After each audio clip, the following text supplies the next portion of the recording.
Acho que estamos ao vivo. Deixa eu confirmar.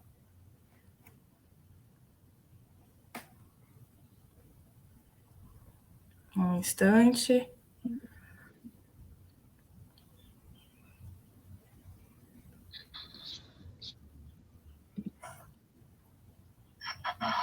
Sim, estamos ao vivo. Então, pessoal, bom dia para todo mundo que já está aqui nos acompanhando. Temos 14 pessoas já. Sejam muito bem-vindos a essa nossa mesa de abertura da Semana das Habilitações e Profissões. E, na verdade, vai durar muito mais do que uma semana. A nossa perspectiva é que as atividades todas se encerrem na primeira semana de novembro. E hoje a gente está aqui para fazer um bate-papo rápido. Eu sou Mandy, do CAEL, e a gente está aqui com a professora Vanessa Martins do Monte, que é professora do DLCV. Acredito que, se tiverem calouros aqui nos assistindo, provavelmente alguns, inclusive, tiveram aula com a professora Vanessa. Então, professora, muito obrigada por aceitar o convite para estar nesse espaço com a gente, debatendo um pouco sobre o que significa esse momento do ano, que é o momento do ranqueamento e da escolha das habilitações. Eu acho que a gente podia esperar só uns minutinhos para mais gente entrar, uns 5 minutinhos, e aí a gente começa. Mas se você quiser já ir se apresentando, falando alguma coisa, pode ficar à vontade. Tá bom, Mandy. Bom, primeiro, bom dia. Acho que não deu tempo de ninguém almoçar ainda, né? Tão cedo. Eu queria começar agradecendo o convite do CAEL para participar dessa abertura da Semana das Habilitações, que é um evento organizado, né, pelas alunas, pelos alunos, importantíssimo para o curso, e que a gente sabe dos desafios, né, de organizar eventos assim online e de tudo que isso demanda, né? Então acho uma iniciativa louvável de vocês terem insistido, né, nessa programação que já é uma programação tradicional do curso, mas mesmo diante de todas essas dificuldades, espero então que vocês possam acompanhar todas as atividades da Semana das Habilitações, ainda mais nesse contexto que eu acho que faz com que fique ainda mais necessária uma atividade como essas, porque vocês não pisaram no prédio de letras ainda, né? Ontem eu tive que ir na USP, e aí eu estava caminhando por lá e pensando nisso, né? Falando assim, vários e vários alunos que eu tive desde o início do ano passado nunca pisaram aqui. E o que isso significa, né? Porque a gente sabe que o ensino remoto é uma tentativa, né, de dar continuidade, mas que é uma tentativa bastante precária em muitos sentidos, né? O ensino remoto é um ensino remoto emergencial, então eu acho que já parte daí, né? Algo que é emergencial e que dá conta apenas emergencialmente de todas as atividades fim da universidade. Uma delas, central, é o ensino. Então, a gente sabe que não é uma mera transmissão de conhecimento, mas que o viver universitário é muito mais do que isso, né? Muito mais que a gente está se encontrando aqui na tela. Então, eu acho que participar dessas atividades é ainda mais importante porque vocês provavelmente não tiveram a chance de encontrar com outros professores, outras professoras de outras habilitações e conversar, né? Não tiveram a chance de viver essa efervescência que acontece no presencial, né? Então, espero que aproveitem e espero que a gente consiga, né? O CAEL, os veteranos, as veteranas e nós, docentes, consigamos de alguma maneira ajudá-los nessa tarefa tão ingrata que é a tarefa de escolher habilitação. Sim, com certeza. Então, pessoal, acho que já está estabilizado aqui o número de pessoas assistindo a live. Apresentando agora mais formalmente qual é a ideia dessa nossa mesa, é um bate-papo mesmo, A professora Vanessa vai expor algumas questões que ela acha pertinentes de serem debatidas e colocadas a respeito do ranqueamento. E a ideia é fazer uma reflexão crítica mesmo sobre o que é o ranqueamento, o que significa esse processo da escolha da habilitação. Eu entrei na letras, na verdade eu não sabia que o curso de letras funcionava como ele funciona. Acredito que muita gente talvez também tenha passado pelo mesmo, porque você, em geral, você entra não sabendo que você vai ter um ano de matérias do ciclo básico, que depois você vai tomar essa decisão. E é dentro do curso que a gente descobre a importância desse momento, né? E a importância de você ter boas notas ao longo do primeiro ano, e o que significa esse ranqueamento, que é quase como um vestibular, a gente fala, né? Quase como um segundo vestibular. E esse momento gera bastante ansiedade, porque bastante gente entra na letra já com uma habilitação determinada em mente. Então, a ideia é a gente refletir sobre tudo isso mesmo e colocar as questões, dificuldades que esse processo pode representar, principalmente como a professora Vanessa estava comentando, durante uma pandemia, que de fato tem muita gente que não foi nunca para a USP. Eu entrei no ano passado, tive 2 aulas, 2 semanas de aula. E esse foi o contato que eu tive com a universidade. E hoje é bastante curioso pensar que, inclusive, faço parte de uma gestão do centro acadêmico sem ter tido esse convívio, esse conhecimento do campus nas suas atividades presenciais. Então, a ideia é essa, só algumas informações. A semana se inicia hoje. Hoje, às 18 horas, a gente já vai ter a apresentação do francês e do árabe. Amanhã teremos o alemão, meio-dia, e às 18 horas o russo. E na sexta-feira, meio-dia, teremos o português e a licenciatura. A professora Vanessa vai participar de novo, inclusive, dessa mesa.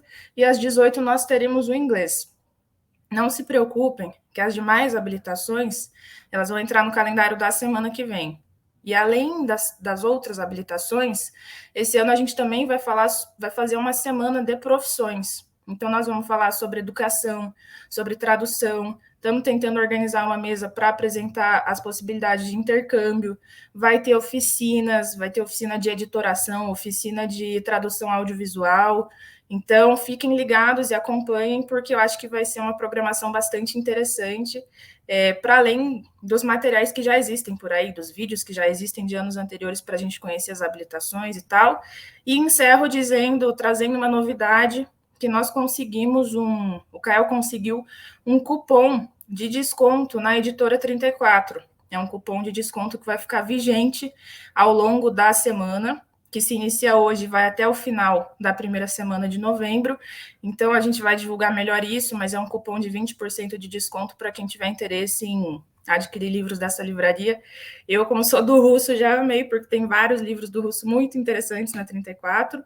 E agora, professora, pode ficar à vontade. Pessoal, podem mandar perguntas, comentários. A gente tem acesso aqui aos comentários na tela, a gente vai lendo à medida que vocês mandarem. E eu desejo uma ótima semana das habilitações e profissões para todo mundo. Então, professora, pode iniciar aí.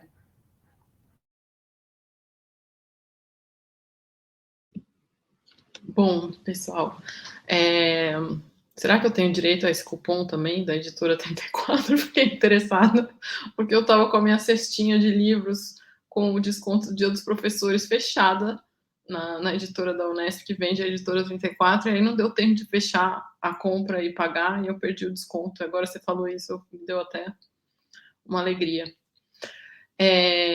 Bom, gente, o que eu pensei para a gente conversar aqui, depois eu acho que vocês podem interagir pelos comentários, fazer perguntas e tudo mais, mas eu pensei em fazer um breve histórico do ranqueamento no curso de letras. Como a Mandi falou, eu também entrei no curso de letras sem saber muita coisa, eu fui descobrindo ao longo, e essas descobertas muitas vezes foram, assim, angustiantes, né? Então, eu vou mostrar como é que foi justamente na passagem de 98 para 99, que foi justamente quando eu entrei, e aí quando eu estiver mostrando isso, eu explico qual foi a minha surpresa ao descobrir que o plano que eu tinha feito jamais poderia ser realizado dentro do curso de letras da USP, que eu tanto queria, tanto havia estudado para passar, enfim. Eu vou, então, pedir licença para vocês e vou compartilhar minha tela para vocês poderem ver. Eu peço já desculpas, eu não consegui montar exatamente uma apresentação, assim, mas depois eu posso compartilhar todos esses links com a Mandi, ela pode passar para vocês terem acesso, tá? Então, vamos lá. Eu vou compartilhar aqui a minha janela do Chrome. Espera só um pouquinho. Pronto. Então, agora eu acho que vocês estão vendo o manual do vestibular de 1998, certo? Professora, acho que não está Diga. aparecendo. Não? Então, peraí. Não. Então, eu vou compartilhar tudo. Peraí, vamos ver se assim funciona. Compartilhar a tela cheia. Porque eu vou navegar por várias abas. Agora vocês estão vendo? Agora foi. Oba! Ainda bem. Então, é o seguinte, gente, esse aqui é o manual do candidato, né, da FUVEST 98, que é o vestibular que eu prestei quando eu ingressei no curso de letras, né. E aí, se a gente for lá na carreira letras, que é a carreira 280, o que a gente tem aqui? A gente tem a carreira 280 letras, com os cursos todos. Então, curso 31, alemão matutino, curso 32, alemão noturno, árabe matutino, armênio, chinês, espanhol, francês, grego, hebraico, inglês, italiano, japonês, latim, linguística, português e russo, certo? O total de vagas na carreira está bem pequenininho aqui, mas são 808 vagas, certo? O curso, e daí todos esses cursos têm duração de 8 semestres. Então, o que acontecia exatamente até o ano em que eu prestei vestibular? A escolha do curso era feita no momento do vestibular, né? Então, a gente preenchia lá na ficha de inscrição da FUVEST um desses numerozinhos aqui que corresponderiam dentro da carreira 280 ao curso de preferência. E aí, as notas da FUVEST, né, porque naquela época ainda não tinha o Enem, então as notas da FUVEST serviam para ranquear os candidatos dentro de cada um desses cursos, né? Então, conseguir ou não uma vaga dependia da nota do vestibular, da nota obtida na prova da primeira e da segunda fase da FUVEST, certo? E aí vocês notem aqui que o português era o curso que tinha mais vagas, né? 204, somando o matutino com o noturno. E quando a gente entrava, e aí eu começo a entrar numa questão mais pessoal que eu nem tinha previsto, mas vou falar disso porque eu acho importante que vocês saibam que os docentes, né, que fizeram o curso também podem ter enfrentado problemas muito parecidos com os que vocês enfrentam hoje. E o problema que eu enfrentei foi o seguinte: eu olhei esse manual do candidato, falei assim, eu vou escolher português, porque com isso eu garanto um futuro profissional, né, como professora na educação básica, porque eu tenho português, né, e depois que eu já tiver conseguido ingressar no português, eu então peço para acrescentar inglês ou francês, que era a minha grande dúvida, se eu faria inglês ou se eu faria francês. E aí eu cursei o primeiro ano, logo no meu primeiro ano já teve um problema muito grande no curso, que foi uma falta de comunicação de que a gente precisava fazer a retificação de matrícula. Aí cerca de 1/3 mais de 1/3 dos alunos não retificaram a matrícula e perderam a vaga. Então, já começou assim, no primeiro semestre do primeiro ano, perdi a vaga, não existia mais no Júpiter. E aí, a gente foi na pró-reitoria e a gente fez uma demanda dizendo que, pela quantidade de alunos, não era um problema individual, mas sim um problema coletivo de comunicação que afetou o curso. Enfim, eles foram chamando a quarta chamada, quinta, sexta, sétima, oitava, nona, porque todos esses alunos tinham sumido do Júpiter durante um período. E aí foram se abrindo novas vagas. Conclusão, eles aceitaram, né, que a gente não perdesse nossas vagas, o que era óbvio, né, que não haveria outra maneira que não aceitar, só que a gente teve um curso com 808 mais cerca de uns 250, 300 alunos. Então, um curso que já era superlotado, que já sofria demais com a falta de professor, teve ainda um ingresso ainda maior, né? Então, essa foi a situação do meu primeiro ano, do meu primeiro semestre.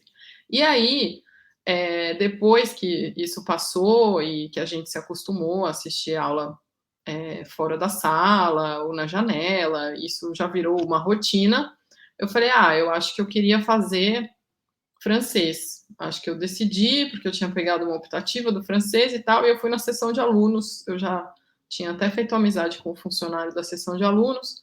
Eu falei, olha, eu queria então fazer o francês. Aí ele falou assim, não, mas não pode, Vanessa. Aí eu falei, mas como?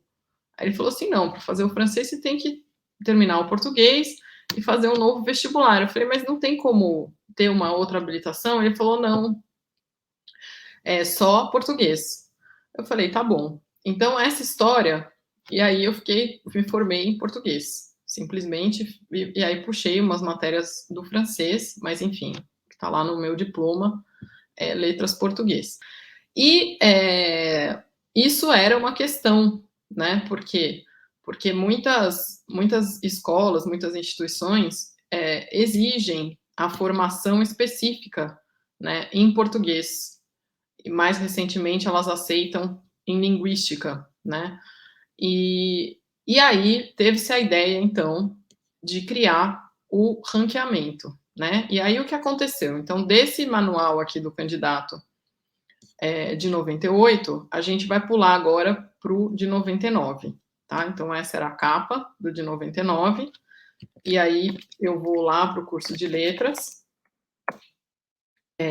que mudou, né? Virou carreira 292, e aí passou a ser simplesmente, olhem, curso 39, letras básico, matutino, curso 40, letras básico, noturno. Então, todos aqueles cursos que eu mostrei para vocês, que hoje são as habilitações, foram retirados daqui, e aí o aluno passou a ingressar num curso chamado Letras Básico, certo? Com um aumento de 41 vagas, tá? Então, de 808 para 849. E aí, com isso, o que se pretendia, né? Qual era o problema a ser resolvido e que de fato foi resolvido, né? O português para todos. Então, a partir desse momento, a partir da FUVEST 99 e a introdução do ranqueamento, foi possível que qualquer ingressante no curso de letras tivesse por direito o acesso à habilitação português, né? E aí, além da habilitação português, ele pode escolher outra habilitação, né? Então, ele faz português inglês, português francês, que era o que eu queria fazer, português linguística, português russo, enfim, inúmeras possibilidades. Então, o problema de garantir o português para todos se resolveu, né? Se resolveu muito bem com o ranqueamento. Só que outros diversos problemas foram criados com isso e que não estão ligados só ao ranqueamento, mas estão ligados a um contexto maior da universidade e do projeto de universidade em voga, né? Desde então, e eu diria até atualmente. Então, o primeiro problema é que, com o ranqueamento, né, continua um número de vagas oferecidas para cada uma das habilitações que não corresponde à demanda. Então, a gente tem uma demanda muito grande para algumas habilitações, mas o número de vagas oferecidas é menor, muito menor, né? Absurdamente menor do que a demanda. E aí, o que ocorre é que algumas habilitações ficam extremamente disputadas, né? Bastante disputadas, e muitas vezes o aluno, a aluna entrou para fazer determinada habilitação, mas ele não vai conseguir essa habilitação e ele vai ter que se contentar com outra. Então, isso acaba gerando um desinteresse, muitas vezes, pelo curso também, né? Então, aqui eu estou falando das consequências, né, da introdução de um ranqueamento como esse.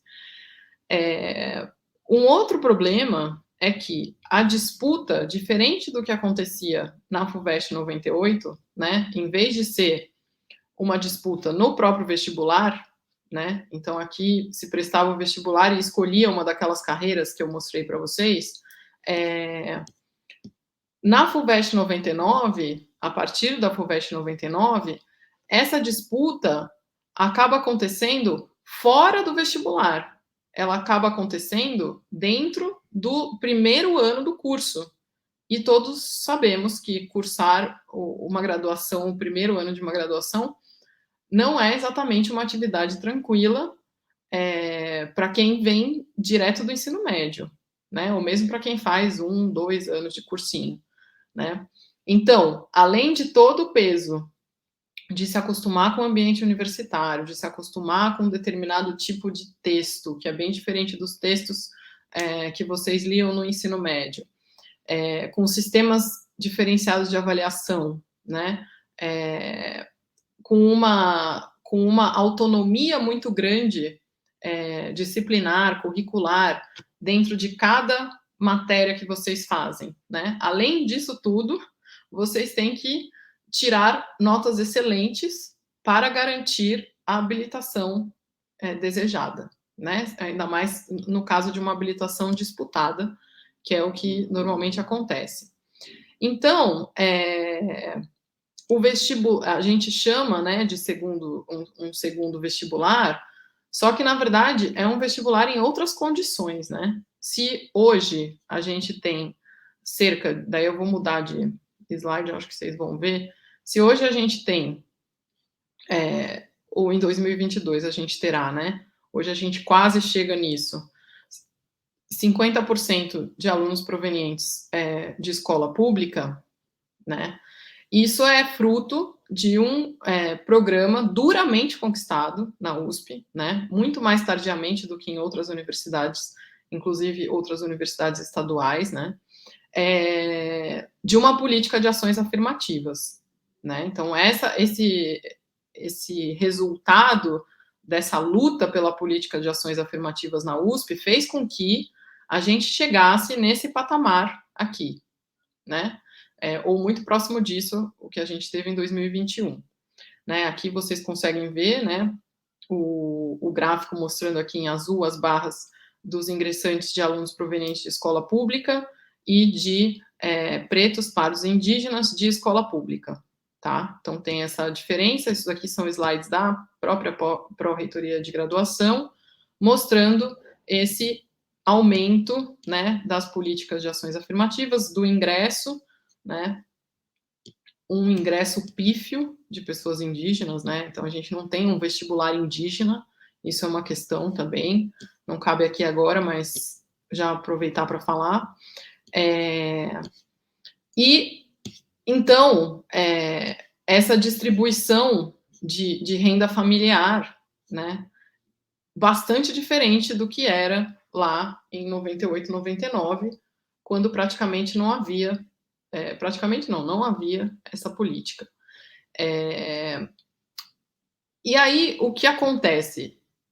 Que esse segundo vestibular se dá numa situação muito desigual, porque se a gente está no 50%, 50%, e a gente tem aqui, né, nesse gráfico, essa distribuição, né, da renda bruta familiar, a gente vê ainda uma desigualdade muito grande, né? Então a gente vê, por exemplo, 4% aqui tem uma renda familiar bruta entre 15 a 20 salários mínimos. Provavelmente, os estudantes provenientes de uma família com essa configuração socioeconômica não se veem obrigados a trabalhar e estudar desde o primeiro ano, né? Ao passo que os estudantes provenientes dessas faixas aqui, dessas rendas familiares, quase certo que terão que unir o ingresso na USP a um trabalho. E aí, o que a gente precisa no primeiro ano e em todos os anos da graduação é justamente estudar, ler os textos, participar das aulas, participar dos plantões, se debruçar sobre exercícios, né? Enfim, realizar trabalhos em grupo, trabalhos individuais, ou seja, é tempo de estudo. Quando eu tenho essa configuração e grande parte, né, desses discentes não tem o mesmo tempo dedicado a isso, a gente tem um desnivelamento enorme, né? Porque o estudo requer tempo. Então, conseguir boas notas muitas vezes é fruto de um tempo de dedicação. Então, se o aluno tem menos tempo, as situações estão muito desiguais. Então, acaba se reproduzindo no ranqueamento uma situação parecida com a que havia lá em 98, certo? Que era um vestibular sem políticas de ações afirmativas, em que exclusivamente a nota da FUVEST, sem considerar nenhuma outra coisa, era usada para a classificação dos candidatos dentro dos cursos lá dentro da carreira 280, que era a carreira de letras.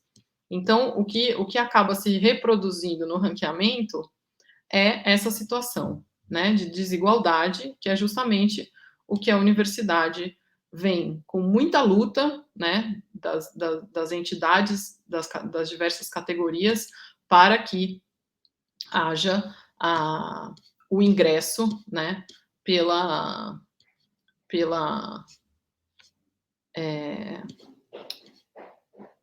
3 formas, né, de ingresso, de escola pública, PPI e também vinculada à questão socioeconômica, né? Então, isso é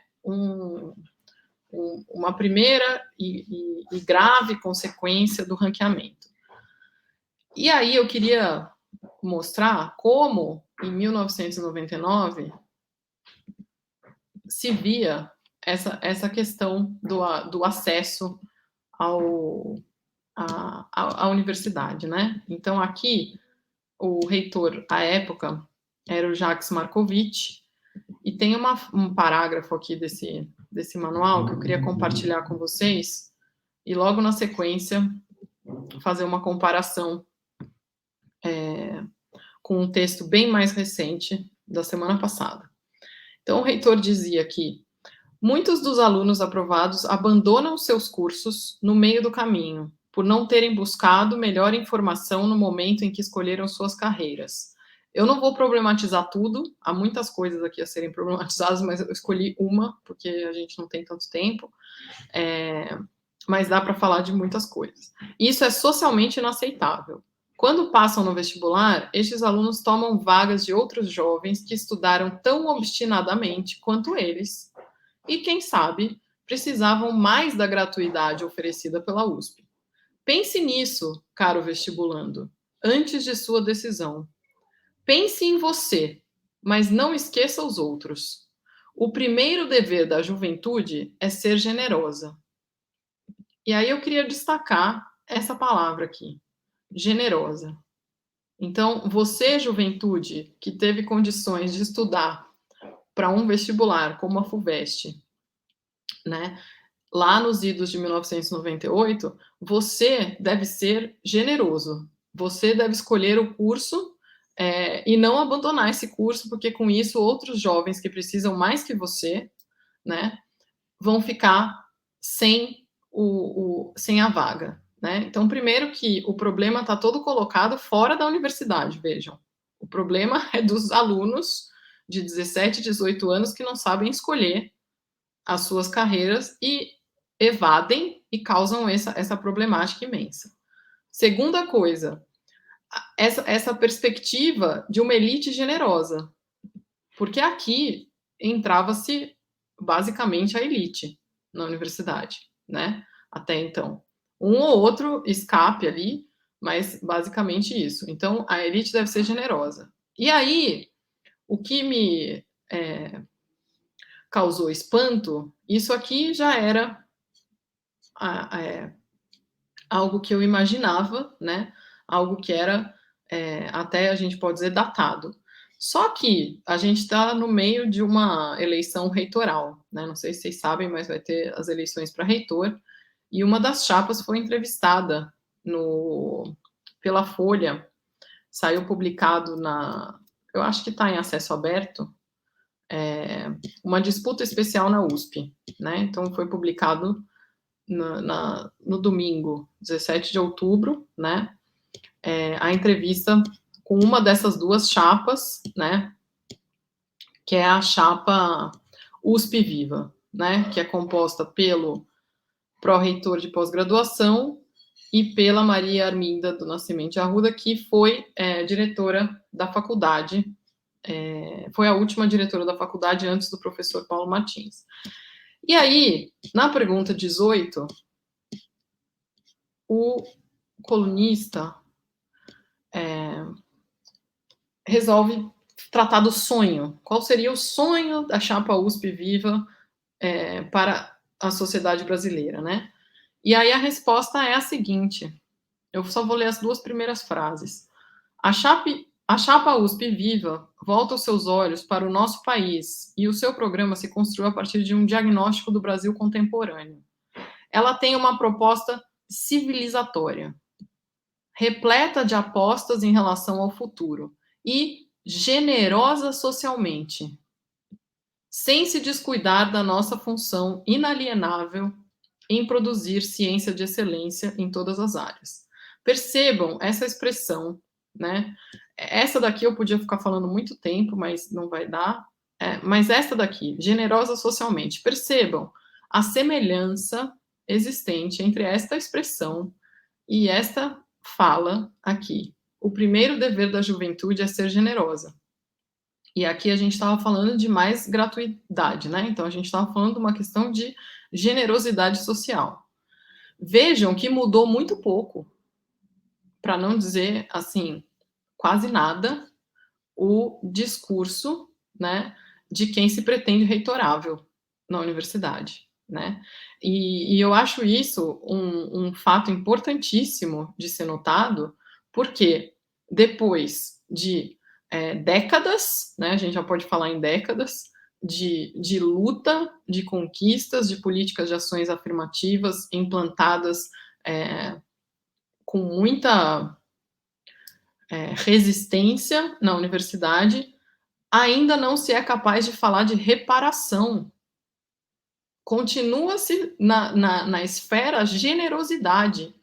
Então, a proposta da USP é ser generosa, não é ter uma atitude de reparação histórica, né? Então, não é disso que se trata. Ainda não é disso que se trata. Ou seja, o quanto a gente avançou de 1999 para 2021, né? O quanto a gente avançou. Então, essa aqui é a última pergunta da reportagem e eu queria deixar destacado isso.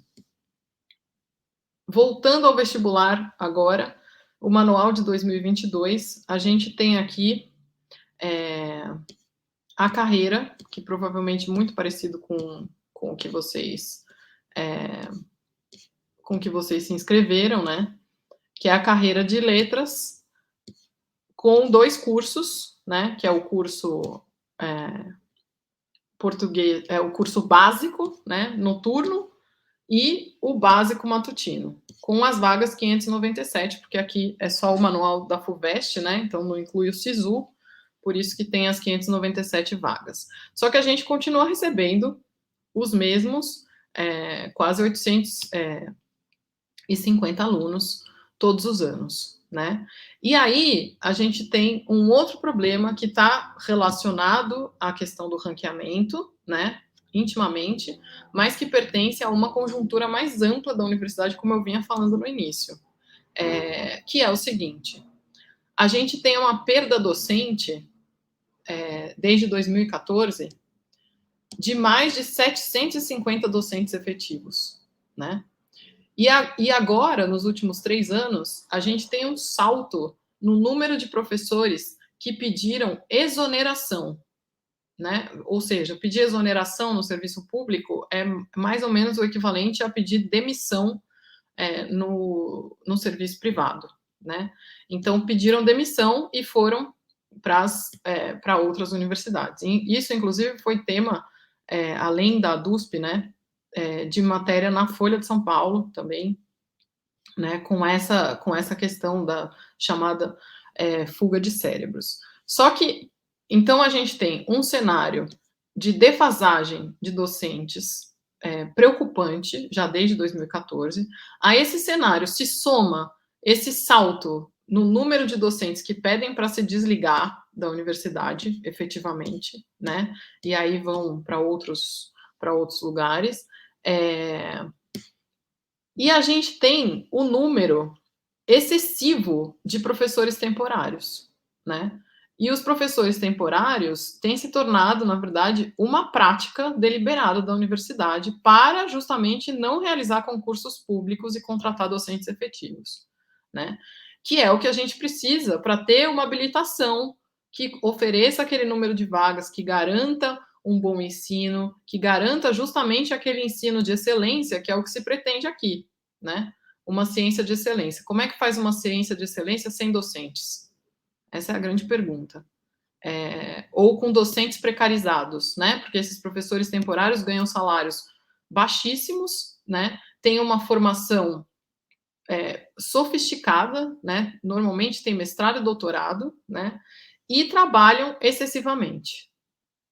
Então, a gente tem números de 6.142 docentes em 2014 para 5.342, uma perda de 800 docentes. Né? Estava em 750 em 2020, em março de 2021 está em cerca de 800 docentes. Né?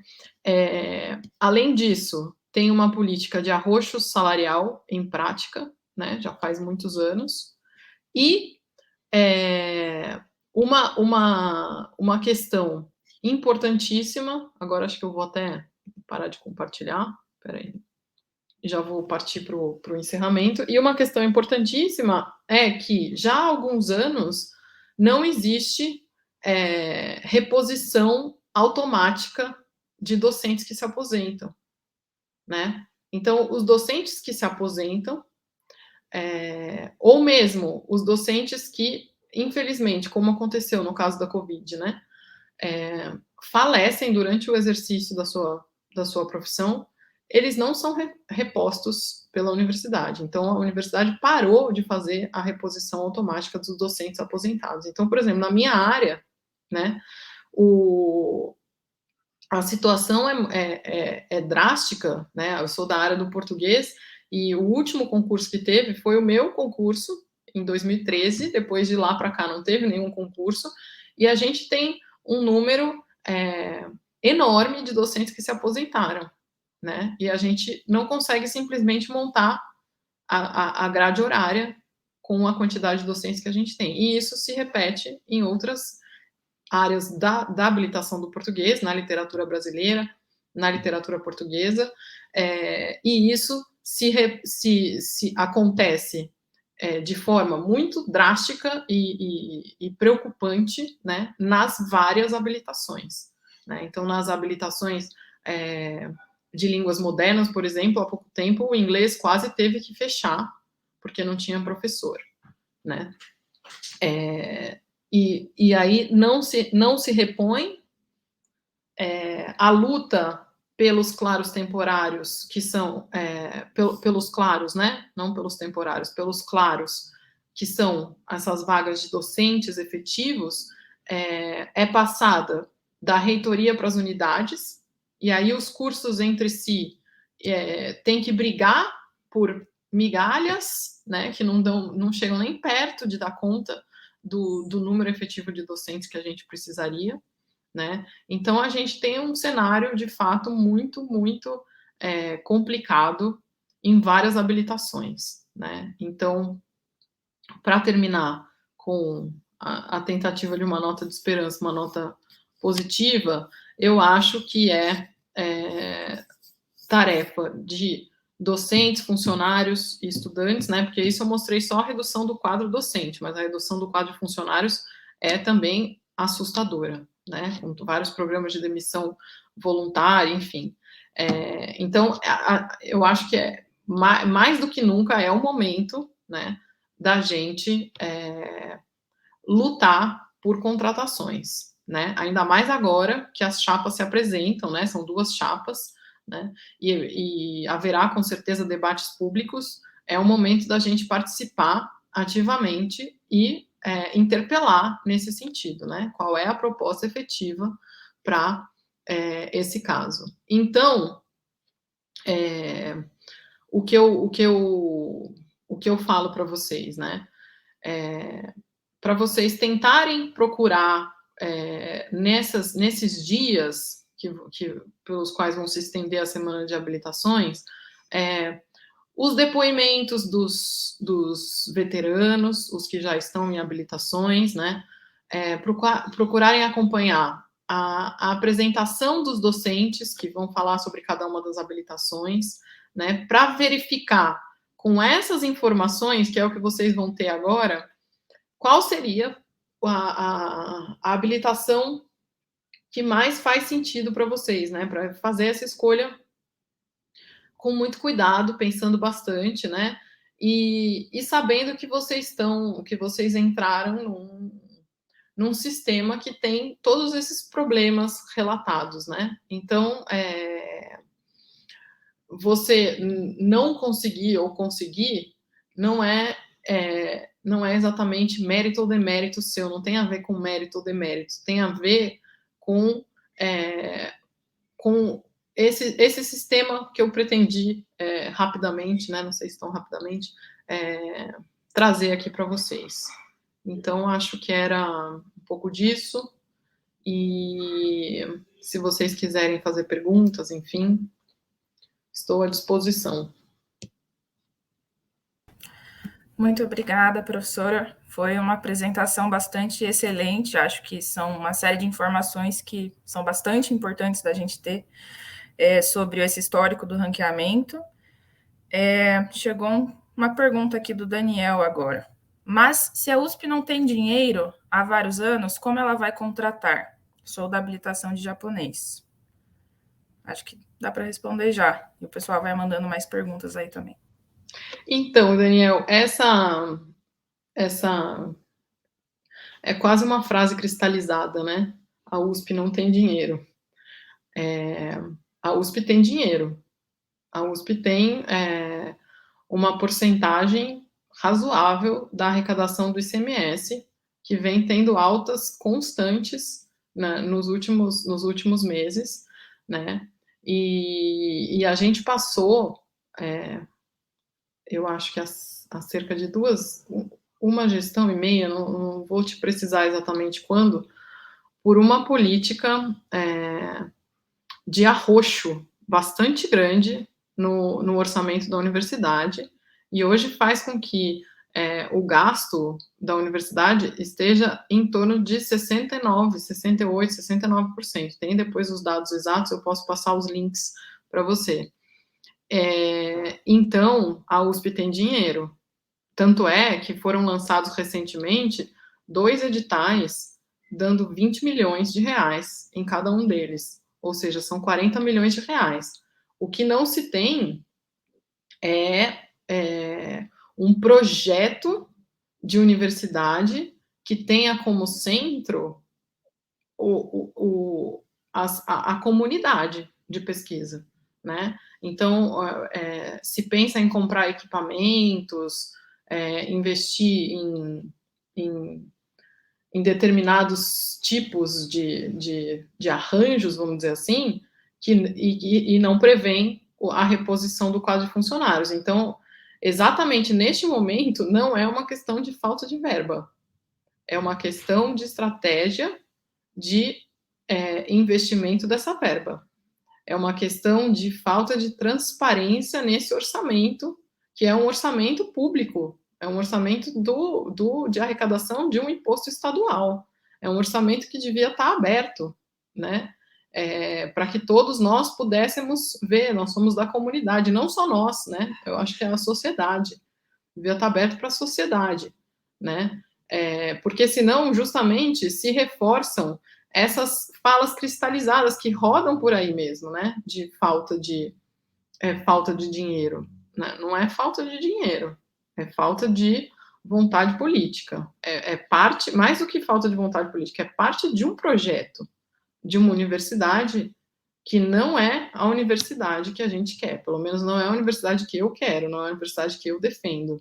Eu defendo uma universidade pública, gratuita e de qualidade, e esse de qualidade precisa ser feito com um processo transparente, aberto e democrático e discutido, e não a portas fechadas com uma dezena, uma centena no máximo, né, de homens escolhidos pelo reitor. Então, acho que é por aí. Esse tema do dinheiro, eu acho que ele é bastante comentado não só em termos de contratação de professores, mas também quando a gente pensa na permanência estudantil, né? Porque os estudantes, eles têm direito a esses auxílios, que são conhecidos como permanência estudantil, que são as bolsas. E esse ano, inclusive, houve um aumento de R$ 100 no valor da bolsa, que era 400 e subiu para 500, foi um aumento bastante importante, que com certeza tem um impacto, muda a vida das pessoas e dos estudantes que recebem essa bolsa, mas foi muito menor do que aquilo que o movimento debate que deveria ser o aumento real dessa bolsa, e que toda vez que a gente coloca esse assunto, as pessoas se questionam, né? Ah, mas como é que a gente vai fazer se não tem dinheiro e tal? Então, acho bem importante esse debate que a gente está fazendo aqui, porque quando a gente entra na universidade pública, a gente percebe que a gente tem que se posicionar. Não é possível você entrar na universidade pública e sair de lá ileso, tentando ter uma postura de neutralidade. Se você se abstém de participar desses debates e entender como funcionam essas coisas, na verdade, você está dando espaço para que se perpetue o discurso dominante. E eu acho que fazer parte da universidade pública é isso que a gente está debatendo aqui hoje, é se questionar sobre o ranqueamento, é se questionar sobre o vestibular, se questionar sobre a estrutura universitária, hierarquia, como funcionam essas instâncias de decisão que a professora comentou agora, e por que é que tem redução de funcionários? Inclusive, reduziu 4.000 funcionários, professora. De 2014 para cá, foram 800 docentes e 4.000 funcionários. Então, a USP, no total, tinha 17.000 funcionários, hoje tem 13.000. Então, é uma precarização total. E esse negócio da verba surge dessa maneira mesmo, né? Não temos dinheiro. Logo, se não temos dinheiro, isso pode ser um problema de gestão de recursos. E, em geral, por trás desse argumento de que temos dinheiro, mas não está sendo bem gerido, etc., às vezes surge, inclusive, o fantasma da privatização, né? Precisamos, então, de uma instância do âmbito privado que entre na universidade e nos auxilie a gerir os recursos, etc. Então, enfim, estou até falando demais aqui, mas eu achei importante comentar sobre esses temas. Tem mais uma pergunta, do Lamerato Costa Ademar. Para quem vai fazer a português e outra habilitação, a carga horária se eleva muito? Isso vai ser debatido bastante nas mesas específicas, mas se você quiser comentar também, Vanessa. Então, Lamerato, eu fui atrás aqui dessa informação, eu vou falar disso mais na sexta-feira. Mas, de português e outra habilitação, se a gente ficar só no bacharelado, o aumento de créditos não é muito, não. O aumento de carga horária não é muito, né? A gente fala em créditos, mas os créditos equivalem a determinada carga horária. Então, na habilitação de bacharelado de português, são 178 créditos, e na português e mais uma língua, ou português e linguística, são 185 créditos. Então, em termos de créditos, é pouco, né? Então, não fica tão elevada. Quando se eleva bastante a carga horária, é quando se faz o bacharelado e a licenciatura. Aí há uma elevação da carga horária, porque daí a habilitação de licenciatura entra num programa maior, que é o Programa de Formação de Professores, né? Que é um programa que é maior do que a própria USP, né? Um programa do governo federal. Então, aí existem disciplinas específicas que são cursadas na Faculdade de Educação, existem os estágios, e aí a carga horária, de fato, aumenta bastante. Vou falar um pouquinho disso também na sexta-feira.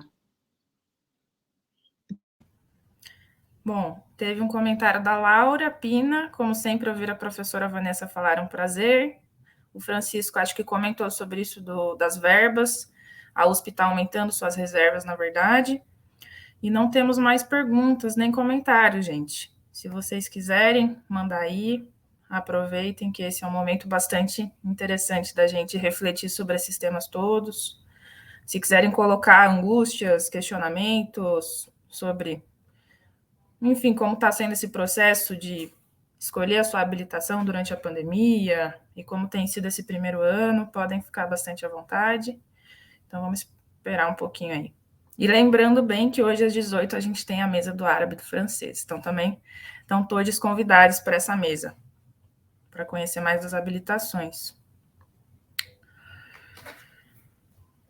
Esperar um pouquinho.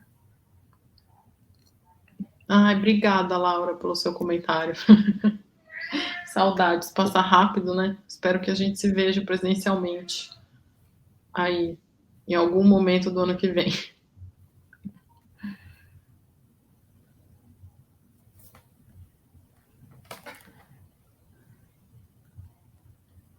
Olha, chegou uma pergunta aqui. Chegaram 2 comentários.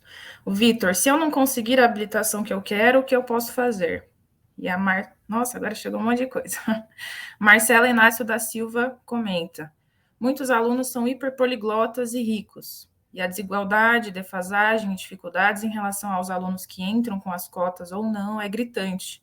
Isso impacta negativamente no ranqueamento dos alunos mais vulneráveis. O que deveria ser feito em relação a esse problema? Ótima pergunta. E a Marina Irineu também coloca: boa tarde, é obrigatório escolher mais de uma habilitação no ranqueamento ou pode escolher apenas uma opção? O Lamerato pergunta, na escolha da habilitação, que deve ser preponderante o mercado. O que deve ser preponderante? O mercado à vontade própria. E a Vitória Guedes comentou: o primeiro semestre foi aquela novidade, me senti fascinada. Agora no segundo EAD pegou de jeito e está sendo bem difícil. Tá muito complicado. Os níveis de exaustão estão absurdos. E o Ia comentou: saudades das suas aulas, prof. A angústia de não estar tendo essa conversa lá, mas já tomara todo mundo lá. E a Maria Luísa comenta: acho que a maior angústia agora é conciliar a dupla habilitação com o trabalho. Então, professora, se você quiser responder e comentar esses vários temas aí. Olha, gente, são perguntas excelentes. Tem algumas que eu não me sinto, assim, apta a responder, mas eu acho que vocês vão encontrar as respostas ao longo da semana. A pergunta do Vitor sobre a habilitação que eu não quero, né? Eu pego uma habilitação que eu não quero, o que eu posso fazer? Então, assim, eu acho que você deveria conversar, Vitor, e fazer essa pergunta nas mesas, né? Principalmente nas mesas das habilitações menos concorridas, porque às vezes essas habilitações oferecem, assim, coisas muito interessantes. Então, eu acho que é o caso de conversar com veteranos, veteranas, para você ter uma ideia, né? E sempre o que eu recomendo, né? Para vocês não desistirem do português. Porque o português já está lá, gente, já está garantido. Como eu comentei agora com o Lamerato, não são tantos créditos assim a mais, então tentem não desistir do português. Então, mesmo que você não consiga fazer a habilitação que você quer, pega uma segunda opção que também seja do seu interesse, e tente não desistir abrir mão do português, porque eu acho que isso é complicado, né? Não sei se eu respondi bem, mas é o que eu penso. A pergunta da Marcela é uma pergunta fundamental, Marcela. Eu acho que a sua pergunta passa por muitas, engloba muitas questões, engloba praticamente um projeto de universidade e uma organização da mobilização, da contínua mobilização, que é isso que eu pretendo mostrar com a fala do reitor lá em 99 e a fala da chapa agora, né, para mostrar que, mesmo havendo políticas de ações afirmativas, ainda existe, e muito forte dentro da USP, né, uma mentalidade de que se pratica generosidade, não se trata disso, né? Então, eu acho que passa por uma desconstrução de mentalidade, mas passa também por uma luta mais pragmática de lutar pela contratação de professores, lutar por um vestibular, lutar quase por um fim do vestibular, né? Se os alunos que saem do ensino médio têm interesse de entrar nos cursos tais, tais e tais, que essas demandas das universidades se adequem a esse interesse. Para que vestibular? Se a gente está falando de um projeto de sociedade que não fica só no discurso, e sim vai para a prática, o vestibular tinha que ser repensado. Tinha que ter acesso para todos e todas e todes, enfim, né? Na demanda necessária. É possível a gente investigar essa demanda e fazer essa contratação, né? Então, no fundo, uma reestruturação do que a gente entende pela formação universitária dentro da nossa sociedade, né? E que ainda está muito centrada nesses diversos funis sociais e étnicos e tudo que a gente conhece, né? Então eu acho que é uma luta contínua. Eu tô nela aí desde que eu entrei em 98.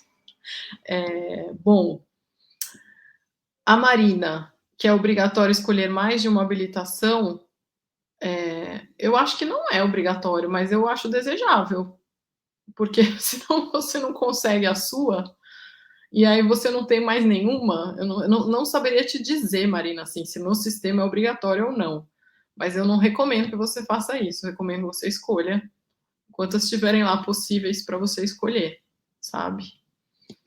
A pergunta do Lamerato é difícil, né? O que deve ser preponderante, o mercado ou a vontade própria? Eu acho que é um misto das duas coisas, mas eu acho também que isso é uma decisão muito particular.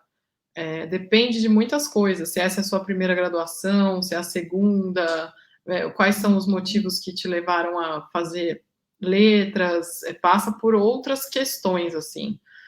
Mas eu volto a insistir naquele ponto que eu já mencionei antes, que é não desistir do português, porque pelo menos do ponto de vista do mercado, um professor de português, uma professora de português sempre vai ter emprego, né? Ainda que seja esse emprego precarizado que a gente conhece bem, mas está ali. Então, pensando nisso, eu não desistiria do português. A Vitória falou o EAD é difícil mesmo, e eu também tenho saudades, de repente a gente vai se encontrar logo. E Maria Luísa, essa é uma angústia muito grande, viu? Conciliar a dupla habilitação com o trabalho, principalmente se você pegar a licenciatura. De fato, é um problema mesmo. Mas tenta, de repente, não sei se você tem pressa de se formar na licenciatura, mas deixar para abrir a licenciatura mais para frente, né? Para você poder se acostumar com o ritmo, pelo menos das disciplinas do bacharelado, tentar adiantar o máximo possível o bacharelado, para depois fazer a licenciatura, eventualmente conseguir cursar o que eu fiz, né, trabalhando e estudando sempre, foi fazer a licenciatura toda à noite, que era o que dava para fazer. Então, eu fiz a licenciatura à noite. Mas é de fato angustiante e tem que ir arrumando o espaço aí e se familiarizando, né? E saber que você pode deixar para fazer a licenciatura mais para frente. Isso é importante. A Gabi perguntou sobre o resultado do ranqueamento. Sai depois das interações de matrícula? Isso eu posso olhar aqui para você, Gabi. Não tenho certeza. Não sei, Mandy, se você sabe exatamente disso. Olha, eu não lembro exatamente a data, mas pela minha memória sai antes, sim, até porque você já faz sua matrícula sabendo da habilitação que você tá, porque você pode escolher as matérias que você vai fazer, né? Então, e aproveitando para responder sobre o número, né? Se pode escolher uma única ou escolhe mais. O Guilherme até comentou ali que o candidato escolhe 8 opções. Se eu não me engano, no ano passado foram 7. Mas, enfim, são 7 ou 8. E aí você coloca lá, a primeira é que você mais quer, a segunda vai por ordem de importância para você. Se você não conseguir uma, você passa para outra. Então, já aproveito para dizer que muito pouco provável que alguém não consiga nenhuma habilitação. Porque se você preenche as 7 lá, alguma você vai conseguir, né? E tem gente que, é claro, só coloca uma porque entrou na letras muito determinado a fazer essa única habilitação. E tem uma previsão já de que teria nota para passar, tem gente que coloca 2, 3, eu mesma coloquei 3 lá, não preenchi a 7 totalmente e tal, mas é isso. Chegaram outras perguntas aqui, por que não tem habilitação na área de literatura? E o Francisco perguntou, muita gente já dá aula de línguas e a licenciatura ajudaria. Quais os riscos e dificuldades de focar primeiramente na licenciatura? E a Cami comentou, meu sonho é uma habilitação de estudos literários. Meu sonho também.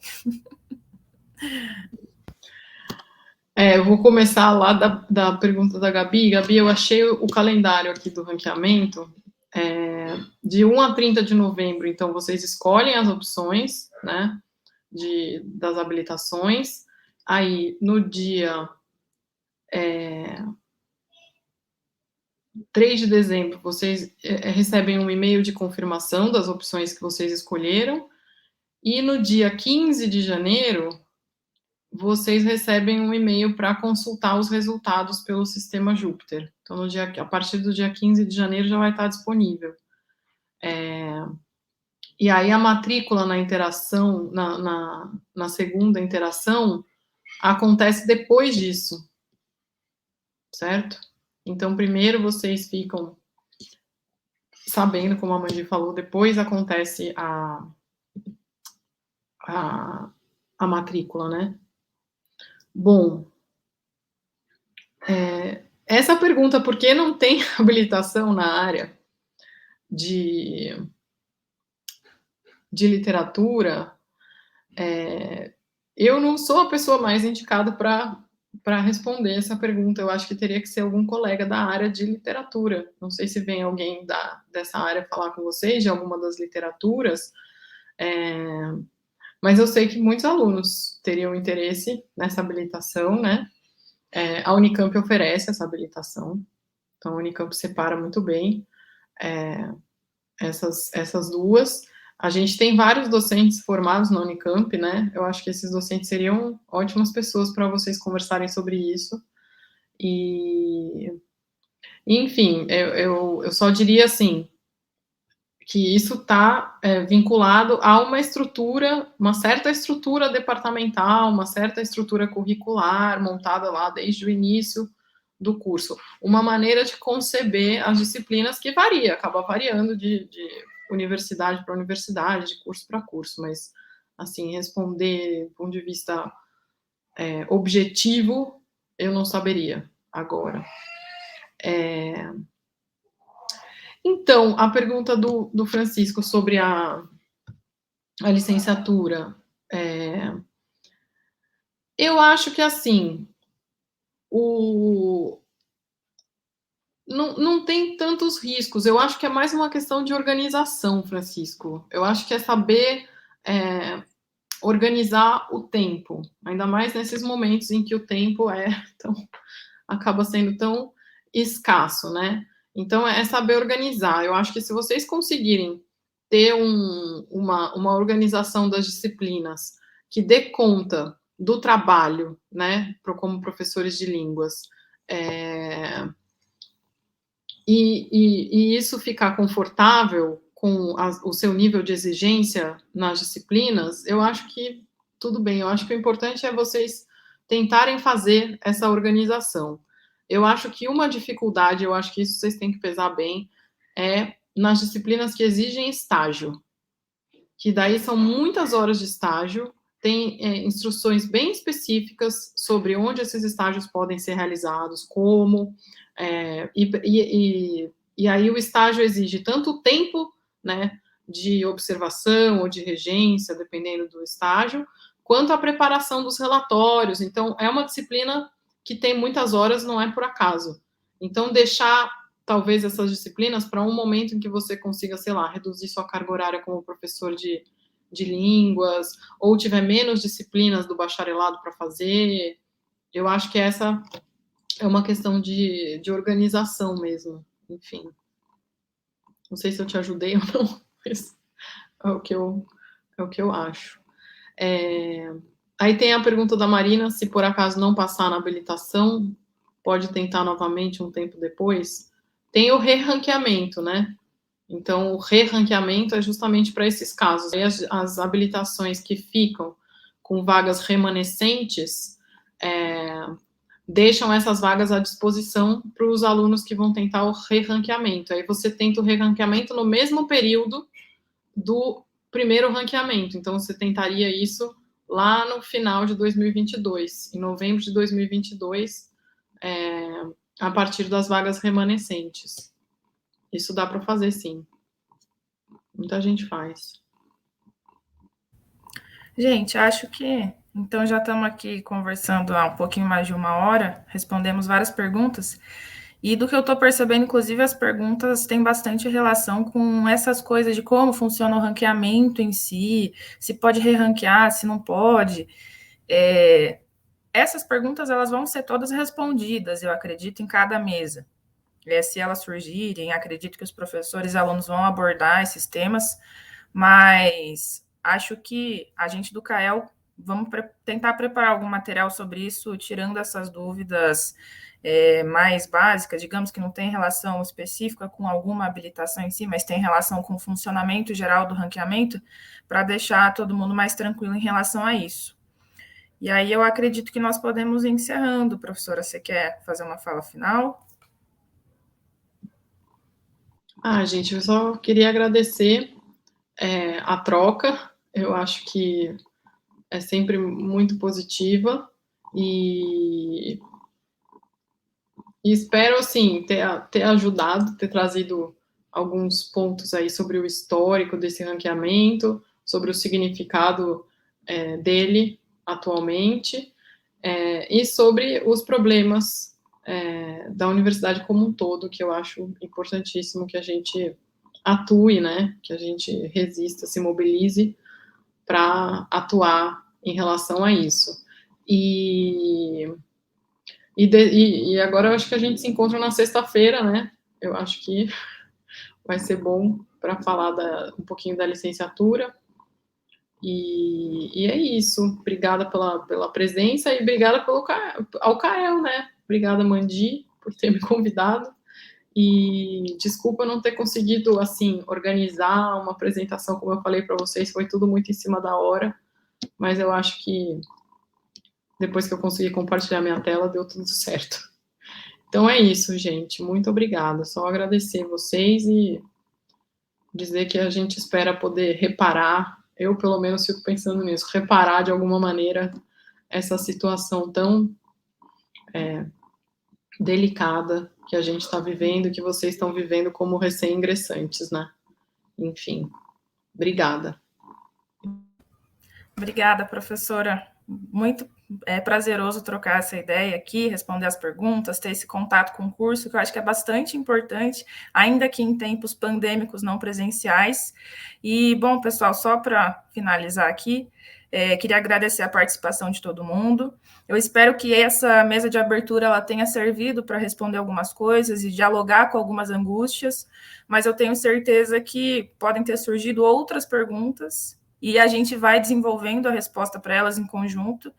E, por outra parte, acredito que a angústia também continua, né, num sentido, porque alguém comentou aí que trabalha, vai fazer dupla habilitação, isso também era uma angústia bastante grande para mim. Faço habilitação, trabalho, ainda sou do CAEL e uma série de outras coisas na vida. E todas essas reflexões, acho que elas têm que servir não para nos paralisar, nos imobilizar dentro da universidade, mas para a gente perceber os erros, as dificuldades, problemas que existem, o furo que é o ranqueamento, o furo que é o vestibular. Concordo bastante com o que a professora Vanessa disse a respeito de que o vestibular em si ele é um filtro social e racial e elitista muito grande, né? É importante a gente lutar para democratizar a universidade, tipo assim, ter mais permanência estudantil, ter mais auxílio para os estudantes terem melhores condições de entrarem, não somente entrarem, mas também permanecerem. Mas essa reflexão mais geral sobre como esse fosso que existe, né, essa desigualdade social na educação que existe no país, é um tema ultra importantíssimo da gente pensar, porque hoje os trabalhadores, os pobres, têm um tipo de educação e a elite do país tem outro tipo de educação. Como seria, né, se todos tivessem acesso à mesma escola e à mesma universidade? Mas esse debate fica para outro dia. Então, queria agradecer, gente, lembrando que hoje temos o árabe e o francês, lembrando também que o CAEL conseguiu um cupom de 20% de desconto na editora 34. Professora, você pode usar também. O nome do cupom é CAEL, então é só colocar lá quando for fazer a compra. E convido também todo mundo a curtir a página aqui do CAEL para receber a notificação das lives que a gente vai fazer. Essas lives estão aqui no Facebook, depois a gente vai postar a gravação no canal do YouTube do CAEL. Então, quem não tem Facebook, não tem problema. Quem não conseguiu assistir no momento, não tem problema. Quem tiver perguntas e não puder participar do momento da live, pode mandar para a gente também, que a gente fala para o professor, olha, tem essa pergunta, só que o aluno não vai conseguir participar. E o alemão vai acontecer amanhã, quinta-feira, meio-dia.